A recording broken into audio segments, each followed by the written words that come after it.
네, 오늘 하나님의 말씀은 요한복음 8장 47절입니다. 요한복음 8장 47절입니다.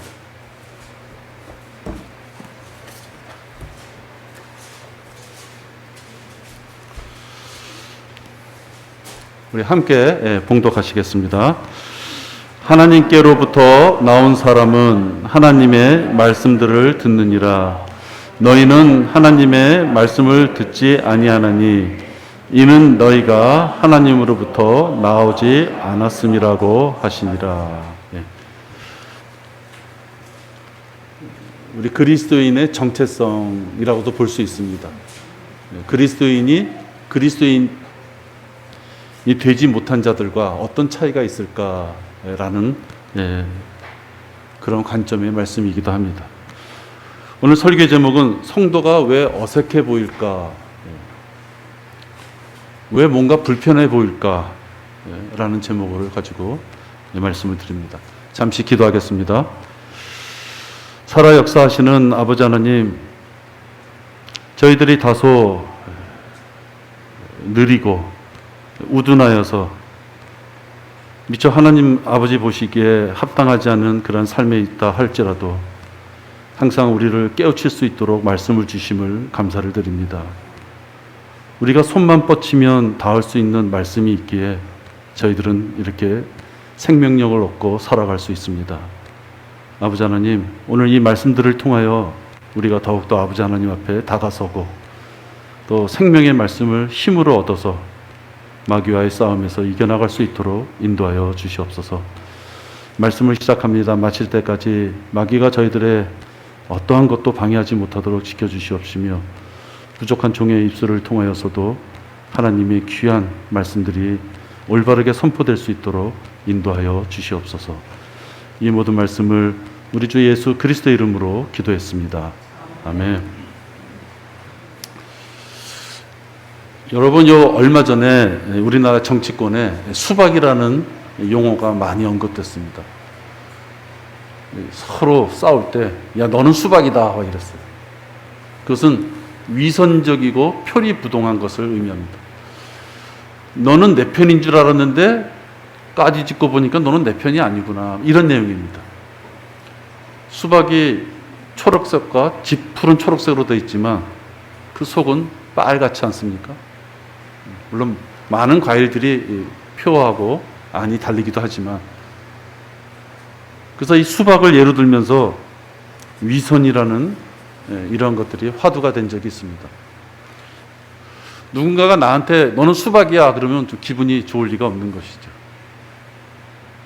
성경에서도 바로 이러한 위선과 관련된 구절들이 있습니다. 여러분, 마태복음 23장 25절을 보시면 사람은 보이는 것과 그 안에 있는 모습이 같아야 된다. 진면목이 동일해야 된다라는 말씀을 주십니다. 구약에도 많이 있고 신약에도 많이 있는 말씀입니다. 23장 25절에 보면 위선자인 서기관들과 바리새인들아 너희에게 화 있으리라. 이는 너희가 잔과 접시의 겉은 깨끗하나 속은 약탈과 방탕으로 가득 차 있기 때문이라. 너 눈먼 바리새인아, 잔과 접시의 안을 먼저 깨끗이 하라. 그러면 그 겉도 깨끗하게 되리라. 위선자인 서기관들과 바리새인들아 너희에게 화 있으리라. 이는 너희가 회칠한 무덤들과 같음이라. 그것들은 실로 겉으로는 아름답게 보이나 안에는 죽은 사람의 뼈와 모든 더러운 것으로 가득 차 있도다. 이와 같이 너희도 겉으로는 사람들에게 의롭게 보이나 속에는 위선과 불법으로 가득 차 있도다. 한마디로 말하면 겉은 그럴싸하게 아름답게 되어 있지만 그 속은 약탈과 방탕, 더러운 것으로 가득 차 있다라고 지금 질책하시는 모습입니다. 하나님께서는 신실하지 못하고 거짓으로 행하는 것들을 무척이라 싫어하십니다. 넓은 의미의 것은 다 거짓이다는 표현입니다. 하나님이 하나님을 따르지 않는 종들을 판별하실 때 가장 큰 것은 이 거짓이라는 죄입니다. 겉은 화려하지만 그 안은 골마 있는 것을 다 아시는 하나님은 사실 안 보이는 속까지도 다 알고 계시고, 사람들끼리는 속일 수 있는 그 내면의 모습까지도 다 살피시는 분이시기 때문에 사실은 이러한 하나님을 두려워할 줄 안다면 그것이 지혜입니다. 내 속을 나보다 더 잘 아시는 그 하나님을 두려워한다면 얼마든지 죄가 우리들을 미혹할 때마다 자제력을 발휘할 수 있을 것입니다. 사람이 죄를 짓게 되는 것은 대개 아무도 모를 것이야, 내 옆에 사람이 미처 못 봤을 것이야 라고 생각이 될 때 죄의 미혹에 많이 넘어갑니다. 누군가가 사람이 옆에 서 있거나 누군가가 지금 나를 살펴보고 있다 생각할 때는 죄를 짓지 않죠. 따라서 우리 그리스도인들은 죄에서부터 우리가 모든 것을 끊어버릴 수 있는 방법 중에 하나는 하나님이 지금 나를 바라보고 계신다 생각을 하면 죄에서부터 우리가 미혹당할 일을 줄어들 수 있을 것입니다. 해칠한 무덤의 속까지도 보시는 하나님이시기에 제가 이런 말씀을 드립니다. 예수님께서도 마태복음 15장 8절에 보면 또 이런 말을 말씀하셨습니다. 이 백성이 입으로는 나에게 다가오고 또 입술로는 나를 공경하여도 그들의 마음은 내게서 멀도다. 이 마태복음 15장 8절에 있는 이 말씀은 이사야 29장에 있는 말씀이에요. 그 말씀을 인용하신 것입니다. 무엇인가 그의 입과 입술로는 좋은 말은 하지만 그의 속은 음큼한 것을 예수님께서는 아시고 나는 그러한 것들을 싫어하신다고, 그러한 종교쟁이들을 싫어하신다고 말씀하는 것입니다. 우리가 교제권에 있거나 말씀을 전할 때 하나님의 말씀에서 벗어나게 되면 이런 말들을 하게 되는 것입니다. 아, 요즘 좋아 보이시네요. 진급하셨네요. 사업이 잘 되시네요. 헌금 많이 내셨네요. 교회 봉사 많이 하셨네요. 얼마든지 할 수 있는 얘기지만 그것이 주가 되고 서로 교제할 때 하나님의 말씀이 사라진다면 입술로만 서로를 섬기는 그러한 외식적인 교제가 될 수 있다는 것입니다. 여러분, 구약에 하나님이 바로 이르셨습니다. 이 하나님께서는 지금도 동일하십니다. 지금 셋째 하늘에 계신 하나님께서도 외형만 그럴싸하게 포장된 경건은 받지 않으십니다. 여러분, 우리가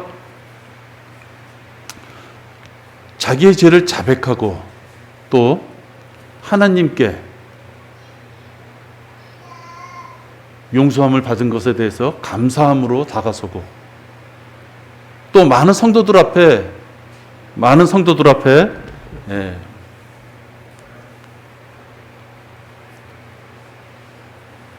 침례를 받고, 사실 그러면 우리가 외형적으로는 모든 모습을 다 보여준 것입니다. 나는 그리스도인입니다. 내가 내 마음으로 예수님을 영접했어요. 난 이제 마귀의 종이 아니라 하나님의 자녀입니다. 그것을 침례를 통해서 내 주변에 있는 많은 지체들한테 시각적으로 보여줬어요. 다들 보세요. 나는 죽었다가 물에서부터 다시 나와서 부활하신 예수님과 같이 난 이제 새 사람으로 거듭났습니다. 그것이 바로 우리가 행한 침례입니다. 근데 시간이 흘러서 어느덧 내가 그렇게 많은 사람 앞에 하나님의 자녀로서의 자백과 또 많은 모습을 보여줬던 그런 것들이 다 사라지고 이제는 어느 순간에 내가 구원받았었나? 또는 내 주변에 있는 어떠한 지체들이 저분 분명히 구원받으신 분인데 왜 그러실까? 그런 모습으로 보이면 안 됩니다. 성도라고 하기에는 어색한 모습이 있다면 그것은 안 되는 것입니다. 여러분, 왜 그런 현상이 일어날까요? 왜 진정으로 그분이 예수 그리스도를 마음의 주로 영접하기에 구원받은 자가 확실한데도 왜 어색한 부분이 있는 것일까요? 그것은 성경의 말씀을 구분하지 못하거나 성경의 말씀에 구성이 잘못되어 있다라고 생각하고 그분이 성경의 말씀을 받아들이지 않기 때문입니다. 성경의 말씀은 어떤 원칙들이나 언약, 또 주요 가르침, 또 중요 교리들, 이런 것들이 이루어진 하나님의 말씀이 있습니다.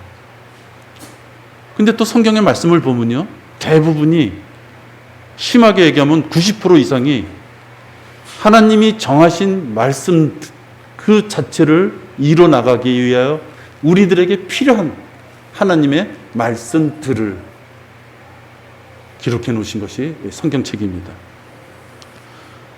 구원받은 자라면 반드시 행해야만 되는, 구원받았기 때문에, 구원받지 않는 자는 얘기할 거 없죠. 구원받은 자가 반드시 꼭 필수적으로 행해야지만 되는, 그것을 인도해 주시기 위하여 하나님은 말씀들을, 복수입니다, 말씀들을 성경에 기조해 놓으신 것입니다. 우리가 신앙생활을 하면서 문제가 되는 것은 하나님이 직접 세우신 어떤 원칙, 언약, 주요 교리, 그것은 문제가 되지 않습니다. 그것은 하나님께서 직접 하나님께서 세우신 계획입니다. 그것은 잘못될 수도 없고 변경될 수도 없고 어떻게 적당하게 어느 정도 선에 가서는 그냥 흐지부지 없어질 수 있는 그런 것들이 아닙니다. 그것은 하나님이 직접 약속하신 것입니다. 그러면 그 약속하신 것들을 이루시기 위하여 우리가 해야 될 것을 구체적으로 세밀하게, 혹시 우리가 그걸 빠뜨려서 하나님이 세우신 계획대로 우리가 그 길을 가지 못할까 봐 일일이 하나하나 적어 놓으신 것이 하나님의 말씀들이 바로 성경책인 것입니다. 우리가 구원받아서 거기서 모든 것이 끝난 게 아니라 구원받은 자가 이렇게 살아야만 된다고 성경에 말씀하신 것입니다. 구원받은 것으로서 모든 것이 끝났다면은 하나님이 구구절절히 많은 말씀을 성경에 기록해 놓으실 이유가 없으신 것입니다. 우리가 잘 아는 모세의 언약을 한번 보겠습니다. 이 언약은 하나님의 말씀들로 그들이 이스라엘 백성이 잘 섬기고 쫓아오면 번성하게 해준다는 말씀이고요. 하나님이 세우신 언약대로 쫓아오지 못한다면 그들을 약속하신 그 땅에서 내어 쫓아버리겠다라는 말씀입니다. 하나님은 원칙을 세웠어요. 너네는 나의 자녀고 나의 백성이다. 이 가나안 땅을 너희들한테 주겠다라고 원칙을 세워놨어요. 그러고서 그들에게 이 땅에 들어오기 위해서는 이런 것들을 잘 니네들이 행하라라고 부가적으로 말씀을 주신 것입니다. 그러니까 이건 조건적입니다. 이제 만일 너희가 참으로 내 음성에 복종하고 나의 언약을 지키면, 하나님이 약속한 그 말씀에 따라 복종하고 그 약속을 지키면 그걸 이루어주겠다 하는 말씀입니다. 이스라엘 자손들이 그 복을 받기 위해서는 순종이 앞서야 되는 것입니다. 이스라엘 백성을 선택해서 자녀로 삼아 주셨지만 그것들이 아무것도 하지 않고 놀고 먹으면서 저절로 가나안 땅에 들어갈 수 있는 것이 아니라 너희들을 위하여 젖과 꿀이 흐르는 이 땅을 마련해 놨으니 그 다음에는 너희들이 이렇게 살아서 그 땅을 점령하라라고 말씀하시는 것입니다. 모세 언약은 이스라엘의 민족의 도덕적, 종교적 또는 사회적, 위성적 그런 것들로 이렇게 구성해 놓은 것입니다. 계명과 규례, 명령들로 그것들을 짜여졌는데 율법은 약 2,000개가 넘습니다. 그러니까 가나안 땅에 들어와서 그들이 축복받으며 살 수 있는 대원칙은 세워놨지만 2,000개 정도에 되는 율법을 주면서 그 율법대로 살아야지만 거기서 너희들이 복을 받을 수 있다라고 이스라엘 민족이 하나님 앞에 어떤 행실로 살아야 되는지 가르침을 받고 있는 것입니다. 이것은 주 너희 하나님께서 너희를 가르치라고 명령하신 계명들과 규례들과 명령들이니 너희가 가서 치리할 그 땅에서 이것들을 행할지니라. 이스라엘 자손들의 모든 삶을 세세하게 기술해 놨습니다. 그들의 삶이 전적으로 그 말씀대로 살 수 있게 해놓으신 것입니다. 이 율법에 따라서 그들이 행하지 않는다면 그들은 축복 대신 저주를 받는다고 말씀하고 있습니다. 저주를 받기 원하는 자들이 어디 있겠습니까? 그건 싫습니다, 사실은. 한 끼 밥을 굶어도 배가 고파서 싫은데 하나님 앞에 저주를 받는다는 것만큼 두려운 것이 어디 있습니까? 그러나 하나님께서는 이 율법이라는 걸 통해서 그들이 복을 받을 수 있는 길을 일러주시는 것입니다. 신명기 29장 9절에 보면, 신명기 29장 9절에 보면, 그러므로 너희는 이 언약의 말씀들을 지켜 행하라. 그리하면 너희가 행하는 모든 일에 너희가 번성하리라 말씀합니다. 이 땅에 그 수많은 이방 민족들이 있었어요. 힘이 센 제국을 이루는 그런 민족들을 다 제쳐놓고 수도 적고 힘도 없는 가장 연약한 민족을 하나님께서는 자녀로 선택하시면서 그 자녀에게 복을 주시겠다고 말씀합니다. 번성하라.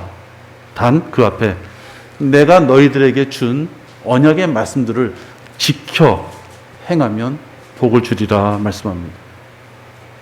여러분, 하나님이 세우신 어떤 원칙이 있지만 그 원칙으로 모든 것이 끝난 것이 아니라 그 원칙에 따르는 또 말씀들을 이스라엘 백성이 행해야만 된다는 그런 내용들입니다.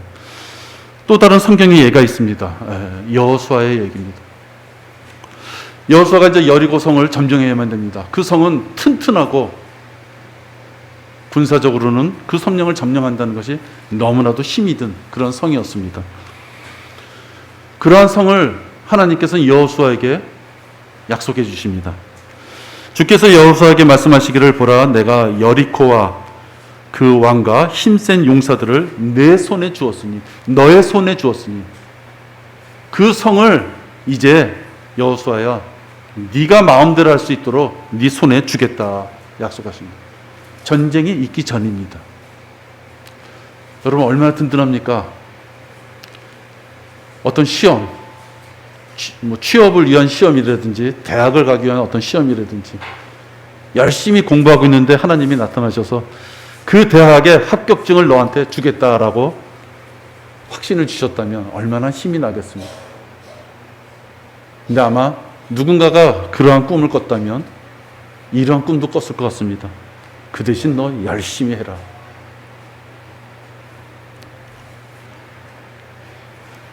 여호수아는 여리고성을 점령할 때 하나님께서 나에게 주셨다고 하셨으니 그때서부터 고민 끝 하고 안일한 마음으로 승리를 얻은 것이 아니었습니다. 하나님께서는 여호수아에게 그런 약속을 하셨지만 그 다음에 곧바로 어떤 말씀을 주셨냐면 여리고성을 점령하기 위하여 너희들이 해야 될 것이 있다라고 말씀하셨어요. 여호수아는 그것을 명령으로 받아들이고 100% 순종한 것입니다. 여호수아 6장 3절에 보면요, 모든 전사들은 성읍을 에워싸고 성읍주위를 한 번 돌 때 6일 동안 그러하라. 7 제사장은 7 양뿔 나팔을 들고 쾌 앞에 가고 7째 날에는 너희가 성읍을 7번 돌 것이며 제사장들은 나팔을 불지니라.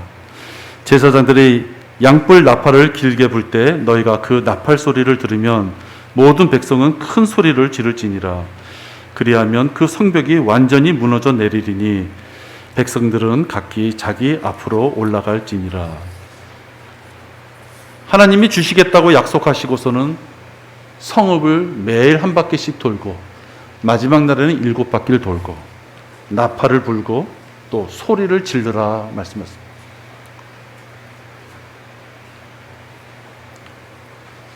어느 성을 점령할 때 그 주위를 빙빙 50바퀴, 100바퀴 돈다고 해서 튼튼하던 성이 쓰러질 일 없습니다.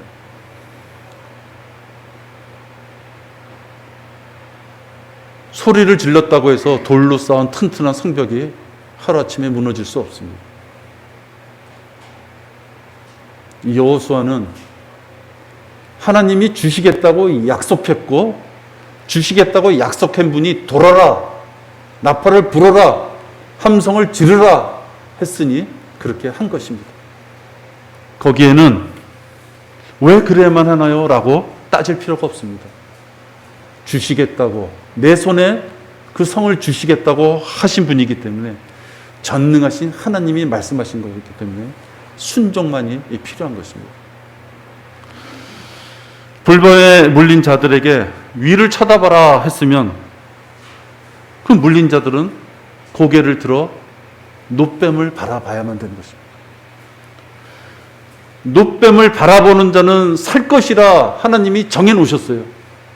고개를 드는 것은 그 당사자의 몫입니다. 손이 마른 자에게 손을 내밀어라 고쳐주겠다 했는데 손을 내밀지 않았으면 하나님이 능력이 없어서 그러신 것이 아니라 그가 그 말씀에 순종하지 않은 것입니다. 소경에게 눈에 흙을 발라주시며 실로암 못에 가서 씻어라 라고 했으면 그가 실로암 못에 가서 눈을 씻어야만 되는 것입니다. 흙을 바르든 씻든 하나님께서는 능력으로, 예수님께서 능력으로 그를 치유할 수 있어요. 그러나 하나님께서는 그가 해야 될 몫을 남겨놓으신 것입니다. 하나님께서 불가능하셨기 때문에 위를 쳐다보라 하셨고, 불가능하셨기 때문에 손을 내밀어 보라 하셨고, 물로 씻지 않으면 그가 눈을 뜰 수 없기 때문에 그러신 것이 아닙니다.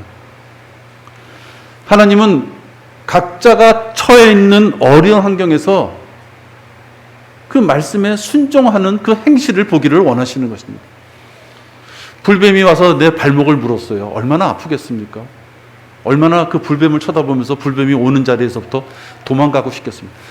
그럴 때 어려움이 닥쳐와도 너를 위하여 내가 약속을 해놨으니 쳐다봐라 했으면 그는 쳐다봐야 되는 것입니다. 지금 뱀이 와서 내 발목을 무는데 아파 죽겠는데 왜 자꾸만 위를 쳐다보라 하십니까? 그냥 낫게 해주시죠. 하나님의 약속은 그것이 아닙니다.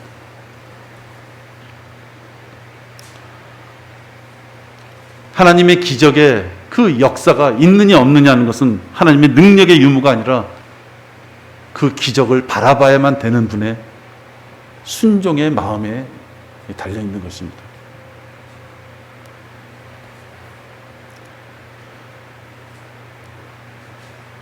하나님께서 언약의 말씀들을 주시고 어떤 상황에 따라서 약속을 주시고 그것이 완벽하게 이루어지려면 그 백성들이 하나님의 말씀에 순종하는 자세가 반드시 있어야 됩니다. 그렇다면 우리 신약교회 시대에 사는 우리 그리스도인들은 어떻습니까? 우리 여기 모인 자들은 다 구원받았습니다. 말씀이신 예수 그리스도를 믿고 우리는 구원받았습니다. 말씀이신 예수 그리스도를 믿었기에 이제 그분께서 하신 말씀을 우리는 순종해야만 됩니다. 그게 그리스도인의 모습입니다. 구원받지 못한, 그리스도의 은혜로 구원받지 못한 자들은 예수님을 모릅니다. 그들은 예수님을 모르기에 예수님께서 하신 말씀에 전혀 관심이 없습니다. 그건 당연한 이치일 것입니다. 예수 그리스도의 복음으로 말미암아 우리가 구원받았다면 우리에게 구원을 주신 예수님께서 하신 말씀에 대해 우리는 관심을 가져야 되고 그 말씀대로 실행하고자 하는 의지가 있어야 됩니다. 위를 쳐다보고 손을 내밀고 실로암 목까지 소경이 가려면 힘들지 않았겠습니까? 그죠? 눈이 다 났기 때문에 실로암 못에 가라는 것이 아니에요. 어려움이 있더라도 하나님께서 원하시는 것을 행하는 그런 신실함이 있어야 되는 것입니다.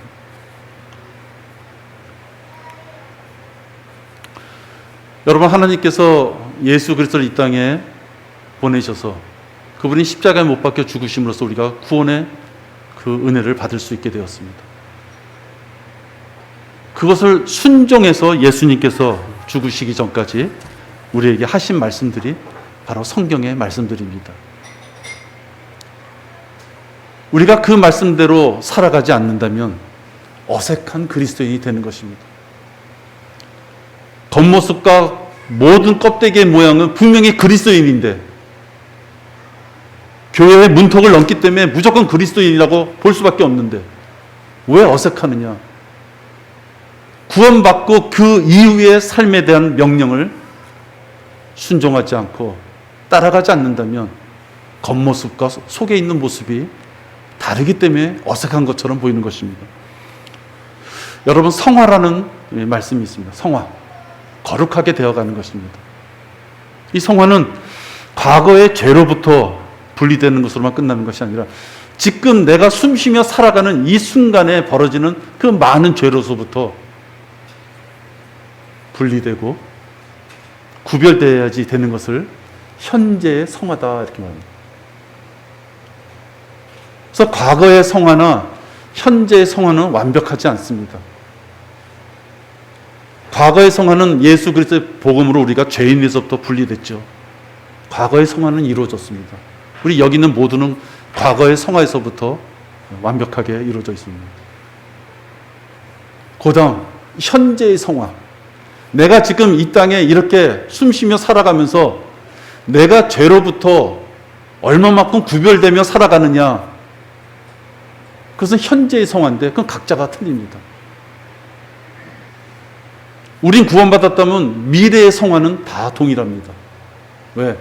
육신을 벗는 순간 우리 모두가 이 땅에서 생명을 입고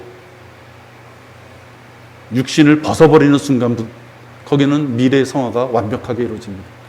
그럼 미래의 성화가 이루어지기 전까지는 항상 죄에 노출되어 있는 지금의 삶을 살아야 되기 때문에 우리는 완벽하지 않습니다.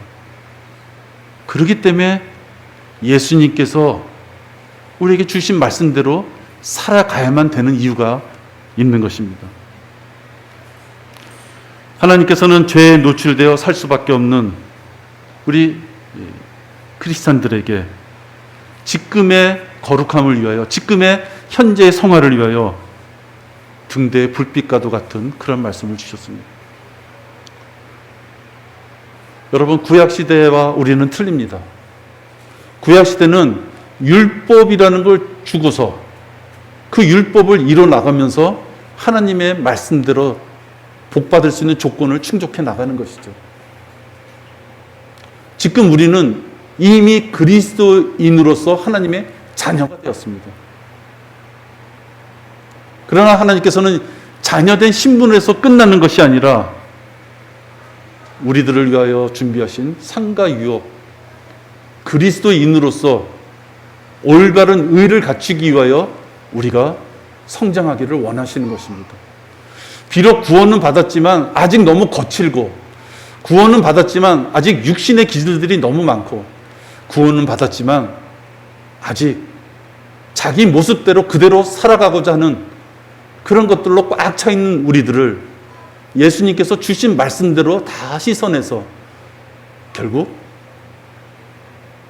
예수 그리스도의 의에 우리가 닮아가기를 원하시는 것입니다. 그래서 하나님께서는 예수님을 통하여 준 이 그리스도의 은혜 복음을 시작으로 이러한 말씀들을 주셨습니다. 요한복음 5장 39절입니다. 왜 우리가 어색한 그런 모습을 보이느냐, 이런 것들을 하지 않기 때문입니다. 요한복음 5장 39절에 보면 성경을 상고하라, 이는 너희가 성경에 영생이 있다고 생각함이니 그 성경은 나에 관하여 증거하고 있습니다. 여기 보니까 너희가 성경에 영생이 있다고 생각함이니 이러는 말씀을 보니까 지금 이 말씀은 구원받은 자, 이미 하나님의 자녀가 된 자에게 말씀하고 있는 내용입니다. 이미 하나님의 자녀가 됐으면 만사 오케이 다 끝인 것 같은데 그렇게 말씀하고 있지 않습니다. 소설책 보듯이 성경을 보는 것이 아니라 꼼꼼하게 헤아려 가면서 읽어야 된다. 상고가 그런 뜻입니다. 건성으로 쉽게 보는 것이 아니라 잘 살펴서 이해가 안 되는 거 있으면 그걸 알아내고, 또 잘 살폈더니 내 마음에 콱 하고 박히는 게 있으면 그 말씀을 붙잡고 하나님의 마음을 헤아려 보고, 그것이 상고입니다.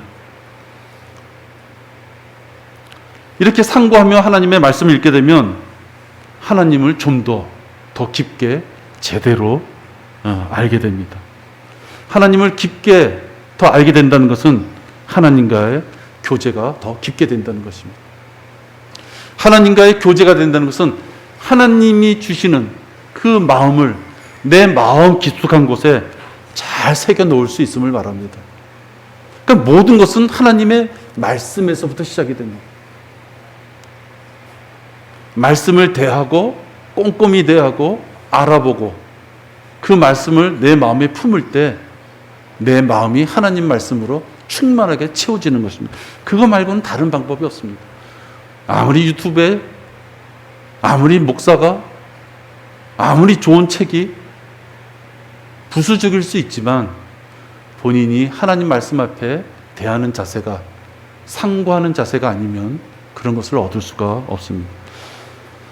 만약에 누군가가 주의 말씀을 상고하면서 읽고 있다라고 보여진다면 그는 다른 사람에게 전혀 어색한 그리스도인으로 보이지 않을 것입니다. 말씀을 대하지 않으면 어색할 수 있다, 또 이렇게 말씀드릴 수 있습니다. 두 번째, 성경 말씀을 공부하라, 이렇게 말씀하셨습니다. 내가 진리의 말씀을 올바로 나누어 자신이 하나님 앞에 부끄럽지 않은 일꾼으로 인정받도록 공부하라 말씀하셨습니다. 우리 성경의 말씀을 올바로 나누지 못하고 무지와, 또 성경의 말씀을 어느 한쪽만, 나는 로마서가 제일 좋아요, 나는 사도행전이 제일 좋아요, 나는 히브리서가 제일 좋아요, 진정 이런 분들이 있습니다. 그것은 성경의 말씀을 편식하는 것이죠. 성경 말씀 66권은 다 필요하기 때문에 주시는 것입니다. 자기가 읽기 편하고 자기가 공부하기 편하다고 해서 어느 한 분야만 갖고 성경을 볼 수는 없습니다. 성경 지식에 대한 불균형을 공부함으로써 제거해야 됩니다. 그래야지 그가 구원받은 자인가? 라고 주변 사람들이 헷갈려하며 의혹의 눈길을 그가 받지 않을 것입니다. 우리는 성경을 경륜에 따라, 시대에 따라 경륜이 주어진 것들을 나누어 공부해야 된다는 걸 알고 있습니다. 또 목사의 입에서 거의 매주 공부라는 용어를 듣습니다. 우린 그런 환경에 있죠. 근데 여러분, 우리 주변에요, 한 발자국만 나가면 아무리 교회 장로 권사 뭘 했다 할지라도 전혀 성경 공부하지 않은 분이구나라는 것을 얼마든지 쉽게 볼 수 있습니다.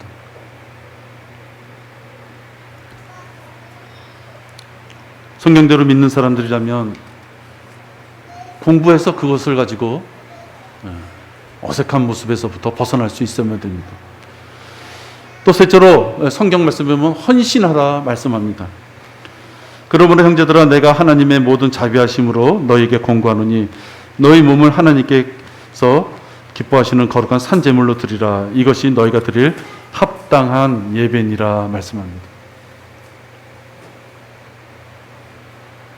분명 그의 인품이나 여러 가지 행실로 봤을 때는 하나님의 일에 헌신할 수 있는 가능성이 많아서 기회가 주어질 때가 많이 있습니다. 간혹 능력이나 재능이 많은 사람들이 헌신한다, 그렇게 생각할 수 있지만 전혀 그렇지 않습니다. 성경 말씀에는 누구나가 각자에 맞는 은사를 주셨기에 그 은사를 가지고 헌신해야 된다라고 말씀합니다. 혹시 어떤 형제나 자매가 하나님께서 주신 말씀들로 그가 채워져 있고, 그래서 건강한 믿음과 또 건강한 그런 몸으로 하나님의 말씀에 잘 새겨서 그것을 힘을 받아서 하나님 말씀을 선포하는 일이라든지 또한 지체를 섬기는 일에 그가 전념을 다하고 있다면 왜 저 사람은 속과 겉이 다를까라는 위선의 시선으로 그를 바라볼 필요가 없습니다.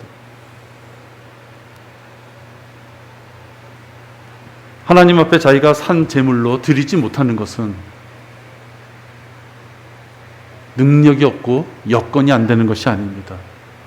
아까 말씀드리지 않았습니까? 불뱀에 물린 자는 위를 쳐다봐야만 됩니다.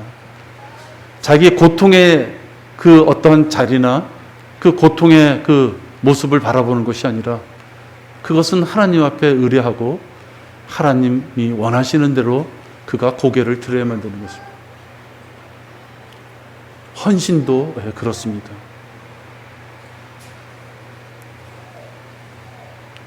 각자의 환경이 틀리죠. 또 흔히 말하는 은사도 틀릴 수 있습니다. 그러나 몸된 하나님의 교회에 내가 어떻게 헌신할 것이냐 하는 것은 100% 그 기회가 열려져 있는 것입니다. 그러므로 너희가 내 길을 따라 지키지 아니하고 율법을 편파적으로 지켰던 것처럼 나도 너희를 온 백성 앞에서 멸시받고 천대받게 했노라. 하박국 2장 9절의 말씀입니다. 하나님의 자녀로 삼아주신 그 이스라엘 민족임에도 불구하고 그들이 율법을 편파적으로 자기가 원하는 부분만 지킬 수 있는 것만 그렇게 그들이 율법을 그렇게 지켰더니 그들을 멸시받고 천대받게 하겠다라고 말씀하십니다. 이것은 하나님과 저희들의 약속인 것입니다. 많은 것을 준비하였으니 와서 그 모든 것들을 다 너희 것으로 취하라 말씀하셨지만 내가 원하지 않는 모습으로는 오지 말라라는 것입니다. 내가 원하는 모습으로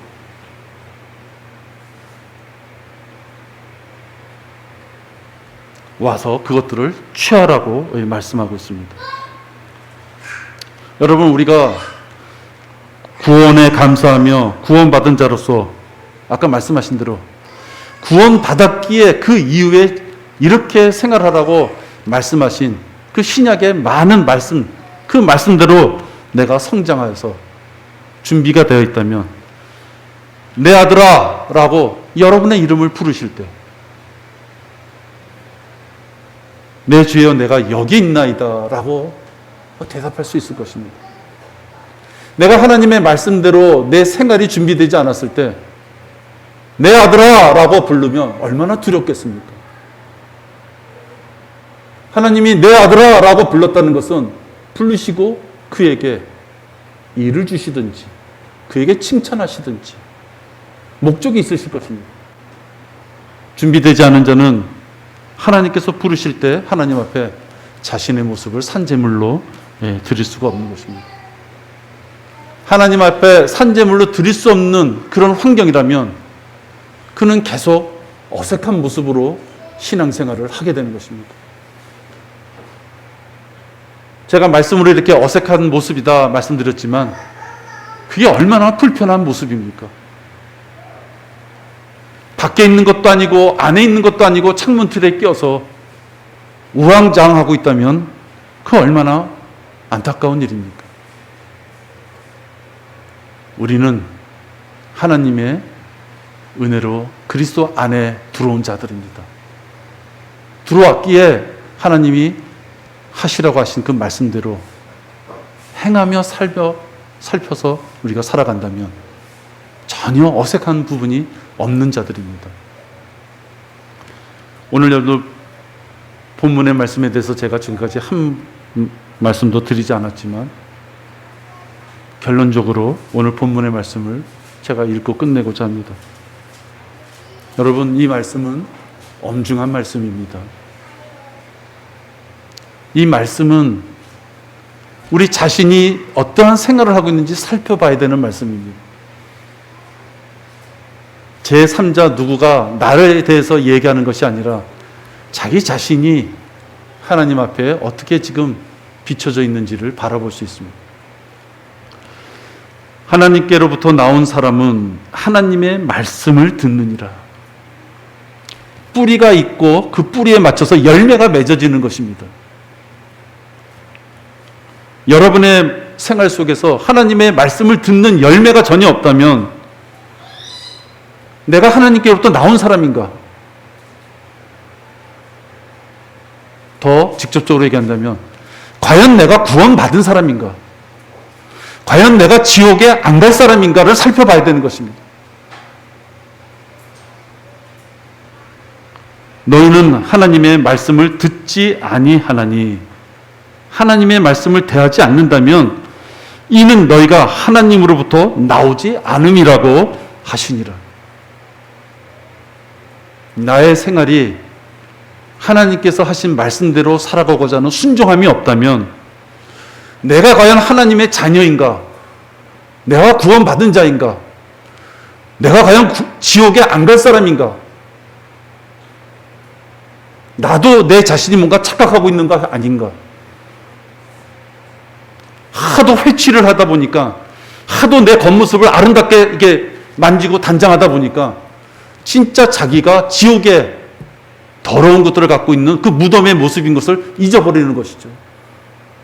자기 몸에는 더러운 것들이 쌓여있고 하나님의 자녀라고는 할 수 없는 것들이 쌓여 있음에도 불구하고 어느덧 자기가 너무 외장을 치장하다 보니까 자기가 무덤의 존재라는 것을 모를 수 있는 것입니다. 우리는 사람의 속을 알 수 없습니다. 그러나 그가 하나님의 말씀으로부터 멀리 가 있거나 떨어져 있거나 하나님의 말씀을 자기 마음속에 품고 있지 않다면 너희가 하나님으로부터 나오지 않음이라는 이 말씀을 자기를 바라보는 잣대로 삼아 보셔야만 됩니다. 네, 기도하겠습니다. 아버지 하나님, 성경의 말씀을 통하여 아버지 하나님께서는 우리가 어떻게 복을 받을 수 있는지, 하나님이 우리를 위해 준비한 상과 유업을 우리가 어떻게 취할 수 있는지 하나님께서는 구구절절 많은 성경의 말씀들을 통하여 제시해 주고 있습니다.